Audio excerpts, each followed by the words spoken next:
उत्पात से बड़ी बड़ी उत्पात करना शुरू कर दिया, धीरे धीरे चोरी करना शुरू कर दिया, डकैती करना शुरू कर दिया, लोगों का वध करना शुरू कर दिया। निर्जीव जीवों को, भेड़ बकरियों को, कुत्तों को मार देता था। उसको लगता था उसमें आनंद आता है, उनको पीड़ा पहुंचाता, मार देता था। किसी भी जीव को हत्या करने में से दया नहीं आती थी, लेकिन माँ को उसकी कमियां नहीं देखती थी। जब धीरे धीरे वो बड़ा हुआ तो माँ से वो पैसे मांगना शुरू कर दिया। रोज कुछ ना मांगता था, माँ ये दे दो, माँ वो दे दो, माँ मुझे इतने पैसे चाहिए।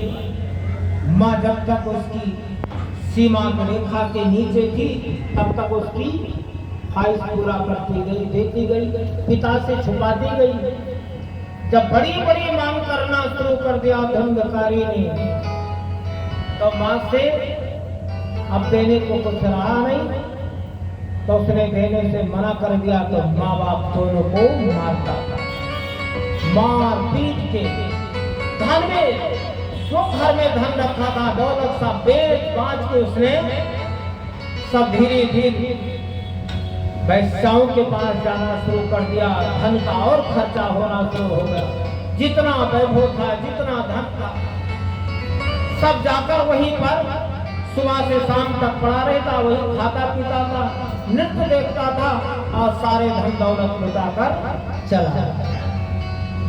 वैश्याओं ने, अगर आपका पुत्र, हमारा पुत्र नालायक हो जाए तो माँ बाप को किसी को मारने की आवश्यकता नहीं, अपने आप को परम पद को प्राप्त हो जाएंगे। पुत्र वियोग हो जाए कि पितृ के वियोग में कि हमारा संतान कैसे हो गया, उस वियोग में उनको परम धाम जाने में देरी नहीं लगी, सीताराम हो गए। उन्होंने सोचा कि अरे भाई, धीरे धीरे माँ को उसने पैसे की आवश्यकता से माँ जांच में इधर उधर करते करते माँ को मार दिया। बाद में पिता ने पुत्र वियोग में अपने प्राण को त्याग दिया। दोनों की मृत्यु हो गई। धुंधकारी के सर पर कोई छाया नहीं, कोई रोकने वाला नहीं। तो जिनका जो घर पे धन दौलत खेती बाड़ी था, बेचकर वैश्याओं को सब दे दिया।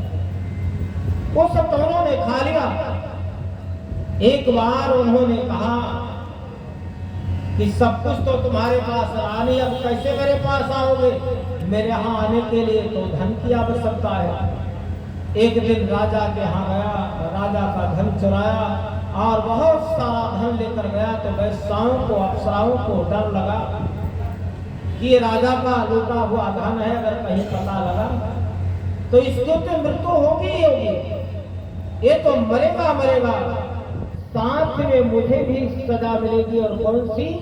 मौत की सजा मिलेगी। इसलिए उन्होंने धन चुपचाप रख दिया और कहते हुए चूल्हे में एक लकड़ी जलाया और गले में रस्सी लगाकर रात को मार के और घर में जला के और उसी घर में उस पुत्र को दफन कर दिया। अपने पुत्र को माँ बाप जब मृत्यु के बाद भी उनको चेतावती तो माँ का दिल धड़कता है, लेकिन माँ की आत्माएं निरंतर पीड़ित होती रहती है। वो दुष्ट उनके पास जाता रहा। एक दिन वैश्याओं ने उसको मार डाला। मरने के बाद भयानक प्रेत हुआ, बहुत विशाल प्रेत हुआ, प्रेतायोनि को प्राप्त हुआ। इसलिए उसका नाम धुंधकारी है। धुंधकारी महाफला जो